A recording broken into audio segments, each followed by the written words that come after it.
বাংলার ইতিহাসে এমন একটি দিন ছিল যেদিন মাত্র ১৭ জন ঘোড়সাওয়ার বদলে দিয়েছিল একটি সভ্যতার গতিপথ।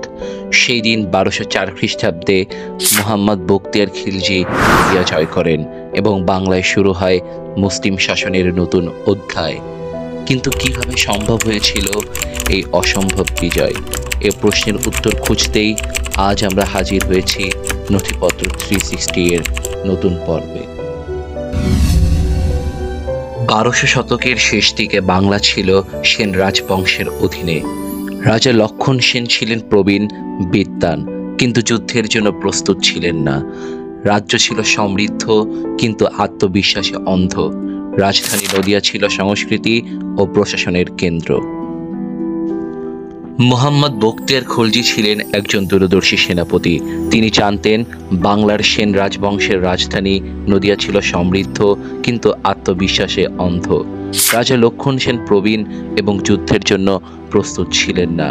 বখতিয়ার বুঝেছিলেন সরাসরি আক্রমণ নয়, চতুরতা হবে তার অস্ত্র। তিনি গঠন করেন মাত্র ১৭ জন সৈন্যের একটি বিশেষ দল। তারা ছিল সাহসী, দক্ষ এবং পরিকল্পনায় বিশ্বাসী।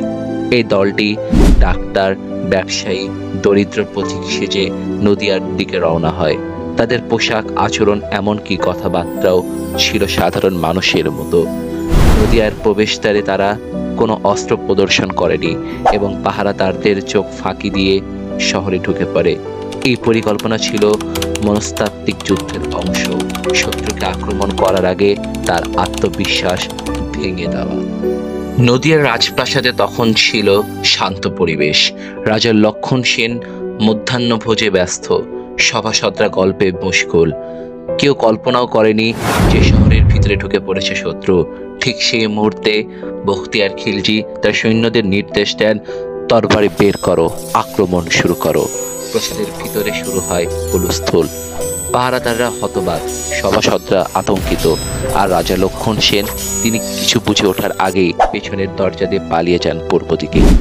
এই আচমকা আক্রমণ ছিল একটি মনস্তাত্ত্বিক ধাক্কা, যা সেন রাজবংশের শতাব্দী পুরনো শাসনকে মুহূর্তেই ভেঙে দেয়। নদিয়ার পতন হয় আর বাংলায় শুরু হয় মুসলিম শাসনের নতুন অধ্যায়। বিজয়ের পর বখতিয়ার খিলজি গৌড়কে রাজধানী করেন। বাংলায় শুরু হয় মুসলিম শাসনের নতুন যুগ। তিনি প্রশাসনিক কাঠামো গড়ে তোলেন, মসজিদ নির্মাণ করেন এবং ইসলাম প্রচারের পরিবেশ তৈরি করেন। এই জয় শুধু তরবারির নয়, এটি ছিল বুদ্ধি, সাহস আর সময়োপযোগী সিদ্ধান্তের জয়। বখতিয়ারের বিজয় বাংলার ইতিহাসে একটি মোড় ঘোরানো ঘটনা। এর মাধ্যমে বাংলায় মুসলিম শাসনের ভিত্তি স্থাপন হয়, যার পরবর্তীতে দিল্লি সালতানাত ও মুঘল শাসনের পথ প্রশস্ত করে। সুফি সাধকরা আসেন, ইসলাম শান্তিপূর্ণভাবে ছড়িয়ে পড়ে, বাংলা ধীরে ধীরে মুসলিম সংখ্যাগরিষ্ঠ অঞ্চলে পরিণত হয়। এটাই ছিল সেই গল্প যেখানে ১৭ জন সৈন্য বদলে দিয়েছিল বাংলার ইতিহাস।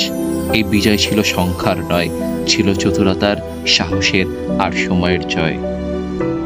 এতক্ষণ নথিপত্র 360 এর সাথে থাকার জন্য আপনাদের ধন্যবাদ।